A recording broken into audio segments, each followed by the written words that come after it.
Hello student, welcome to chemistry with Aryan Tiwari. तो इस video में बात करेंगे एक बेहतरीन टॉपिक जिसको बोलते हैं सल्फर डाइऑक्साइड बनाने की विधि, और उसके बाद हम उसके भौतिक गुण और कुछ रासायनिक गुण को हम समझेंगे। ठीक है, तो चलिए स्टार्ट करते हैं। आपको ये थोड़ा सा पढ़ेंगे तो मुझे लगता है कि आपको एक बार देख लेंगे वीडियो तो आपको समझ में आ जाएगा। ठीक है, तो देखिए यहाँ पे अगर देखें तो ले लेंगे आप सल्फर डाइऑक्साइड बनाने की विधि, और उसके बाद जो है इसमें नंबर 1 लिखे। देखिए सल्फर डाइऑक्साइड बनाने की कई विधियाँ हैं, तो जिसमें अगर बात करें तो पहला जो विधि है इसको बोलते हैं औद्योगिक विधि। औद्योगिक विधि मतलब हम जब ज़्यादा पैमाने पे हमें बनाना होता है सल्फर डाइऑक्साइड, तो हम इसी विधि का प्रयोग करते हैं। होता क्या है कि सल्फर को अगर हम ऑक्सीजन के साथ जलाते हैं तो क्या बनता है, सल्फर डाइऑक्साइड गैस प्राप्त होता है। तो सल्फर का फार्मूला क्या होगा, यस होगा, और ऑक्सीजन को SO2 और रिएक्शन कराएंगे तो ये बन गया SO2। तो ये हो गया सल्फर प्लस ऑक्सीजन यानी O2 गिव्स टू क्या, SO2, सल्फर डाइऑक्साइड बन गया। अब कह रहा दूसरा क्या है, सल्फर को सांद्र सल्फ्यूरिक अम्ल के साथ अगर हम गर्म कर देते हैं तो क्या बन जाता है, सल्फर डाइऑक्साइड बन जाता है। क्लियर हुआ। अब ये कैसे समझेंगे, देखिए सल्फ्यूरिक अम्ल, थोड़ा ये ध्यान में रखेंगे, ये टॉपिक याद रखेंगे, आपको तुरंत समझ में आएगा। देखिए सल्फ्यूरिक अम्ल क्या होता है, यह नवजात ऑक्सीजन यानी ये ऑक्सीकारक का कार्य करता है। ये ध्यान में रखेंगे, क्या करेगा, ये ऑक्सीकारक का काम करता है। कैसे, देखो इसको याद रखेंगे, SO2 बनेगा, H2O बनेगा और नवजात ऑक्सीजन मुक्त करेगा। क्लियर हुआ। अब यहाँ पर देखिए आपका H2O 2 है, हाइड्रोजन 2 है, सल्फर 1 है, ऑक्सीजन 4 है, तो 4 हो गया। अब होता क्या है कि इसकी संख्या देखिए 2 है, तो हम अगर 2 लेते हैं तो ये भी 2 होगा, ये भी 2 होगा, और ये नवजात ऑक्सीजन भी 2 होगा। तो सल्फर जो होता है वही ऑक्सीजन के साथ क्रिया कर लेता है, यही दोनों नवजात ऑक्सीजन से क्रिया करके क्या बना लेता है, SO2। तो देखिए यहाँ पर हमारे पास हो गया SO2। ठीक है, तो SO2 एक यहाँ हुआ, 2 यहाँ, 2 1 3, तो देखो 3 SO2 हो गया। ठीक है, और यहाँ पर देखिए 2 H2O मिल गया। तो ध्यान में ये भी रखना, या तो ऐसे याद रख सकते हैं कि सल्फ्यूरिक अम्ल जो होता है वो एक निर्जलीकारक का काम करता है। निर्जलीकारक मतलब डिहाइड्रेटिंग एजेंट, यानी वाटर मॉलिक्यूल को निकाल देता है। क्लियर हुआ। तो यहाँ पर ध्यान में रखना है कि ये कहीं भी अगर रिएक्शन में पार्टिसिपेट कर रहा है कौन, सल्फ्यूरिक अम्ल, तो 99% केसों में यही देखा जाता है कि वो वाटर वहाँ से निकलेगा। तो यहाँ पर देखिए आपका वाटर निकला हुआ, और ये सल्फर को क्या करेगा, सल्फर डाइऑक्साइड में परिवर्तित कर देगा। तो मुझे नहीं लगता है कि आपको ज़्यादा याद करने की ज़रूरत है, बस सिंपल सा आप याद रखेंगे हो जाएगा। अब देखिए दूसरा है, तीसरा जो है पॉइंट है कि अगर हम कापर या सिल्वर, जो कह सकते हैं कि देखिए आप विद्युत रासायनिक श्रेणी पढ़े होंगे, तो विद्युत रासायनिक श्रेणी में कहा गया होगा कि जो कुछ जो धातु होते हैं विद्युत रासायनिक श्रेणी में हाइड्रोजन से नीचे की ओर होते हैं, अगर उसे हम अम्ल के साथ क्रिया कराते हैं तो हाइड्रोजन गैस मुक्त नहीं करते हैं। तो जो विद्युत रासायनिक श्रेणी में नीचे की ओर है, अगर उसी को हम सल्फ्यूरिक अम्ल के साथ क्रिया कराते हैं तो वो सल्फर डाइऑक्साइड गैस क्या करता है, मुक्त करता है सामान्यतः। ठीक है, तो यहाँ पर देखिए कापर है, जैसे कापर को अगर हम सल्फ्यूरिक अम्ल के साथ क्रिया कराते हैं तो क्या बनता है उसको समझिए। देखो कापर जो होता है वो जानते हैं कि वो 2+ के रूप में कहीं भी रहेगा, तो 2+ बनाएगा, और सल्फ्यूरिक अम्ल जो होगा इसमें पहले ये टूटता है, किसमें, H+ में, और SO4 क्या हो जाता है, 2- में, तो CuSO4 बन गया। तो देखो CuSO4 बन गया। क्लियर। अब देखिए यहाँ पर कितने अणु हैं, तो 2 अणु है, तो एक और लेंगे तो आपको बताया गया कि अणु एक जो होता है वो ऑक्सीकारक का काम करेगा। किसका काम करेगा, ऑक्सीकारक का काम करेगा। तो H2SO4 जब टूटेगा तो किस में टूटेगा, तो कहेंगे SO2 H2O और नवजात ऑक्सीजन। क्लियर। अब यही जो कापर है ना, तो क्या हुआ था कि जो कापर है, और कापर से क्या किया, कापर ऑक्साइड में कौन ऑक्सीकृत करेगा, यही नवजात ऑक्सीजन। तो ये जो इलेक्ट्रॉन होगा, देखो यहाँ Cu से Cu2+ कब हुआ होगा, जब 2 इलेक्ट्रॉन मुक्त किया होगा, तो ये दोनों इलेक्ट्रॉन कहाँ जाएंगे, ऑक्सीजन पर, और यही 2- जो होगा ये 2+ से क्रिया करके क्या बना लेगा, वाटर। अब देखिए H2O यहाँ बन गया और एक वाटर यहाँ बन गया, तो 2H2 हो गया। क्लियर। और यहाँ देखिए SO2 है तो SO2 है, और ये तो कापर सल्फेट बन गया, कापर सल्फेट बन गया। क्लियर। अब याद करने की जरूरत है कुछ नहीं, एक बार समझ लिए काम खत्म। ठीक है, अब दूसरा बात करते हैं। दूसरे में क्या है, देखिए आपका है सिल्वर। तो सिल्वर कहीं भी रहेगा, ये ध्यान में रखना है, किस में होता है, Ag+ में रहेगा। किस अवस्था में रहेगा, Ag+ में रहेगा। अब यहाँ पर अगर सल्फ्यूरिक अम्ल लेते हैं तो ये फिर वही टूटेगा, H+ में, और SO4 क्या होगा, 2- में। अब देखिए Ag कितना लेना पड़ेगा, 2, तो यहाँ 2 ले लेंगे तो Ag+ हो जाएगा। क्लियर। अब Ag+ हो गया। अब यहाँ पर अगर देखेंगे तो 2+ जो है 2- के साथ रिएक्शन करेगा तो सिल्वर सल्फेट बनाएगा। क्लियर। अब जो होगा एक सल्फ्यूरिक अम्ल जो होगा उसमें क्या होगा, वो आपका H2O में टूटेगा, O2 में CSO2 में टूटेगा और नवजात ऑक्सीजन देगा। अब यही सिल्वर जो बना था वो क्या हुआ था, 2 इलेक्ट्रॉन मुक्त करेगा, एक ये, तो 2 इलेक्ट्रॉन कहाँ जाएंगे, यहाँ पर, और ये जो होगा यही दोनों हाइड्रोजन के साथ क्रिया कर लेंगे तो क्या बनाएगा, H2O।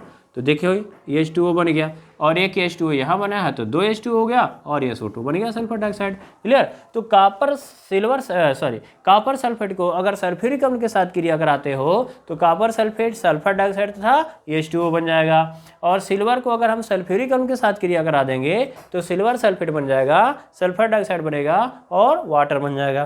क्लियर हो गया। अब देखिए यहाँ पर अगला देखते हैं, तो ये पढ़े होंगे कहाँ पर, तत्वों के निष्कर्षण में। हालांकि वो चैप्टर रिमूव हो गया है, लेकिन क्लास 10th में भी आप पढ़े होंगे, ठीक है, कि अगर हम क्या करते हैं कि जिंक सल्फाइड है तो जिंक सल्फाइड का अगर हम भर्जन करते हैं, भर्जन किसे कहते हैं कि तो क्या होता है कि सांद्रित जो अयस्क होते हैं उसको वायु की उपस्थिति में उसके गलनांक के नीचे गर्म करने की प्रक्रिया क्या कहलाती है, भर्जन। और एक देखे होंगे निस्तापन होता है, तो भर्जन किसे कहते हैं, यानी किसी सांद्रित अयस्क को उसके यानी ऑक्सीजन की उपस्थिति में उसके गलनांक के नीचे गर्म करने की प्रक्रिया। तो उसी वही है कि हमें सल्फाइड लेना है, तो जिंक सल्फाइड है, ऑक्सीजन की उपस्थिति में जब हम क्या करेंगे, गर्म करेंगे यानी भर्जन कराएंगे, भर्जन मतलब उसके गलनांक के नीचे, यानी इतना गर्म करना होगा कि वो गले ना। ठीक है। तो होता क्या है कि जो सल्फर होता है ऑक्सीजन के साथ क्रिया करके ये सल्फर डाइऑक्साइड के रूप में वाष्पित होकर के निकल जाता है, और जिंक जो होता है वो ऑक्सीजन से क्रिया करके क्या बना लेता है, जिंक ऑक्साइड बना लेता है। क्या बना लेता है, जिंक ऑक्साइड बना लेता है। क्लियर। इसी टाइप से अगर हमारा यह है आयरन पायराइट है, क्या है, आयरन का एक अयस्क जिसको बोलते हैं आयरन पायराइट, और या फेरस आयरन सल्फाइड बोल सकते हो।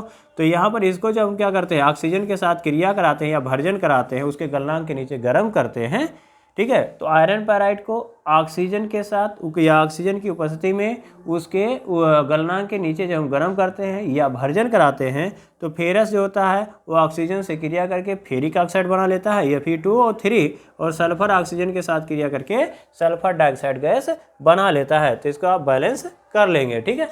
तो ये हो गया आपका जो है आपका बनाने की विधियाँ। ठीक है। तो मुझे लगता है कि आपको ऐसे अगर रिएक्शन को आप जैसे जैसे मैं बोल रहा हूँ, जैसे आप यहाँ पर लिखा हो तो आप स्क्रीनशॉट ले लीजिए और उसे अच्छे से बैठ करके लिख लीजिए। तो जिस रिएक्शन को आप देख से 2 बार 3 बार लिखेंगे तो आपको रिएक्शन ऑटोमेटिक याद हो जाएगा। अब बात करते हैं बात करते हैं सल्फर डाइऑक्साइड के गुण। तो सल्फर डाइऑक्साइड के गुण में अगर लिखेंगे तो पहला, यह तीक्ष्ण गंध वाली रंगहीन गैस होती है। यह कैसे होता है, तीक्ष्ण गंध होगा, तीखा गंध होगा। ठीक है। वो इसको आप पंजेंट स्मेल कहते हैं। इससे आप बर्दाश्त नहीं कर पाते हैं, यानी आपको जैसे दम घुटने वाली गैस जैसे कह सकते हैं कि यानी आपको दम घुटने जैसा महसूस होने लगेगा। ठीक है।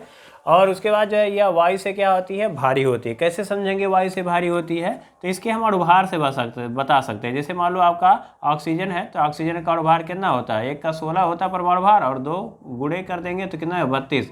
तो ऑक्सीजन यानी O2 का जो अणुभार होता है वो 32 होता है, परमाणु भार कितना होता है, 16।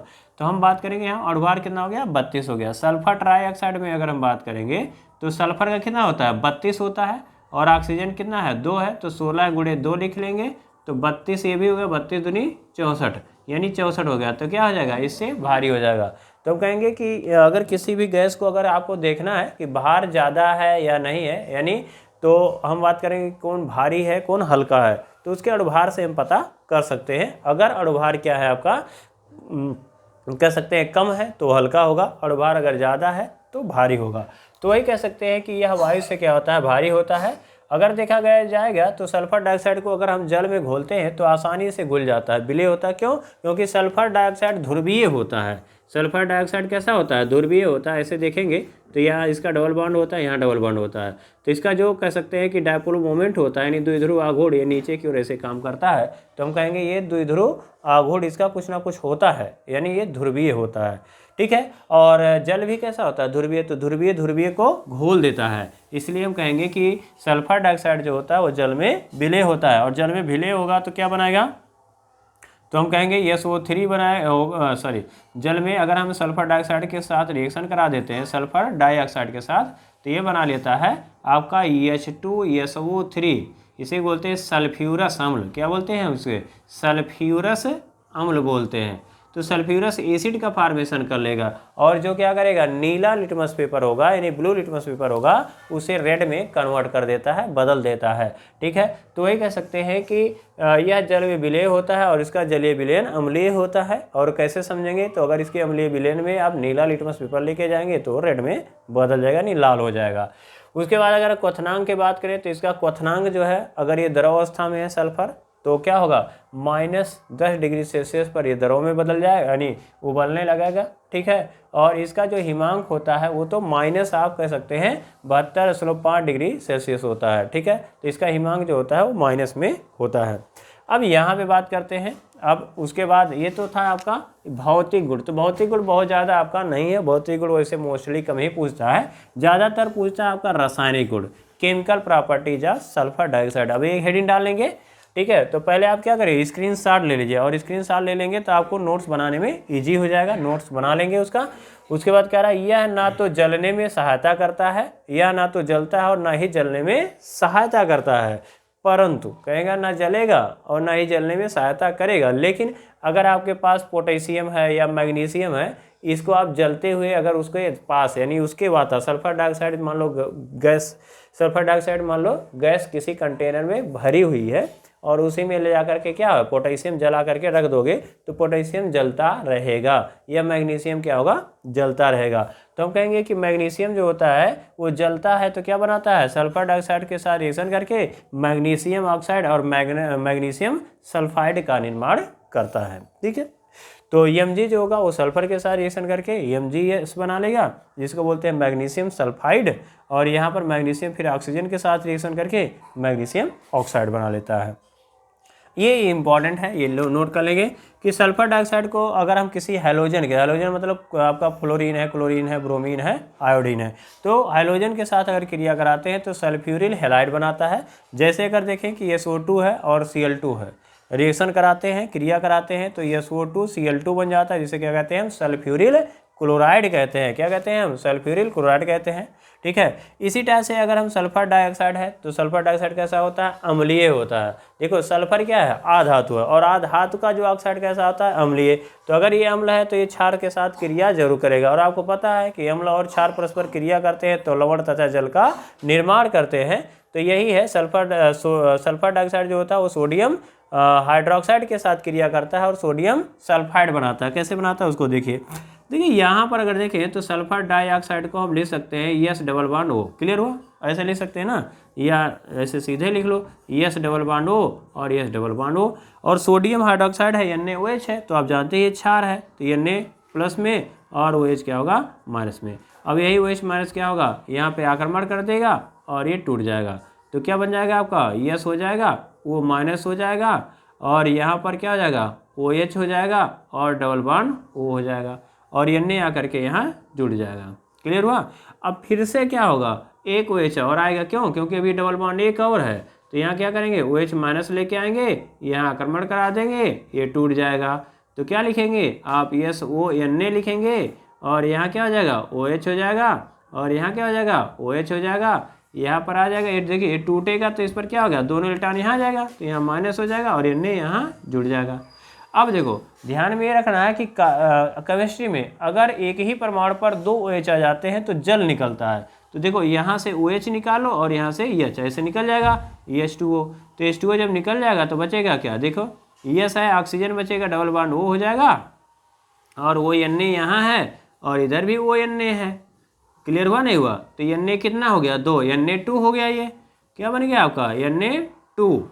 क्लियर, और यस हो गया, यस लिख लिए, ऑक्सीजन कितना हो गया 3, तो Na2SO3। तो देखो क्या बन गया Na2SO3 बन गया। और यहाँ देखिए OH था और H था, क्या बना लिया H2O बन गया। क्लियर हुआ। अब अगर आप फिर से रिएक्शन करा रहे हैं तो ये किस में बदल जाएगा, तो कहेंगे सोडियम बाई सल्फाइट में बदल जाएगा। किस में बदल जाएगा, सोडियम बाई सल्फाइट में बदल जाएगा। तो सोडियम सल्फाइट है और फिर रिएक्शन कराएंगे तो देखो ये ऐसे रिएक्शन होगा। अब रिएक्शन जो है बहुत थोड़ा सा लेंदी हो जाता है, इसलिए इसको बताने की आवश्यकता नहीं होती है। अगर BSc आप करते तो उसमें ये सब बताया जाता है आराम से। ठीक है, हालांकि देखिए Na2SO3 है, सल्फर डाइऑक्साइड से रिएक्शन करेगा जल के उपस्थिति में, तो क्या बनेगा सोडियम बाई सल्फाइड का निर्माण हो जाएगा। तो ये था इसके कुछ रासायनिक गुण। अभी जो दो रासायनिक गुण हैं इसके, क्या मतलब 3 हम पढ़ेंगे उसमें, जो कि वह बहुत ही इंपॉर्टेंट है, जिसमें हम लोग पढ़ेंगे ऑक्सीकारक गुण और अपचायक गुण। ठीक है, कौन सा गुण? ऑक्सीकारक गुण और अपचायक गुण और विरंजक गुण, जो कि अगले वीडियो में उसको सेपरेट में बनाऊंगा। रीज़न ये है कि उसको हमें समझना बहुत ही इंपॉर्टेंट है। तो नेक्स्ट वीडियो में हम लोग बात करेंगे शेष बचे हुए इसके रासायनिक गुण को। अगर ये वीडियो आपको पसंद आया है तो जरूर लाइक करिए, सब्सक्राइब करिए, ज़्यादा से ज़्यादा शेयर करने की कोशिश करिए। ठीक है, मिलते हैं नेक्स्ट वीडियो में। जय हिंद।